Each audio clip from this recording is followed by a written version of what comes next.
Welcome to Bodo, the capital of the magnificent region of Nordland here in the Arctic. We are here today, the SeeRRI project, for this second and third stakeholder workshop organized by the Nordland County Council, which is partnered in SeeRRI.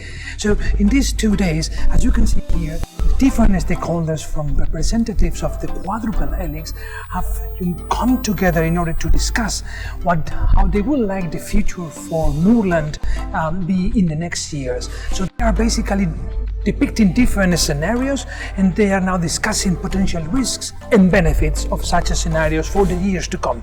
Stay tuned, because we will gonna show you how these 2 days have been.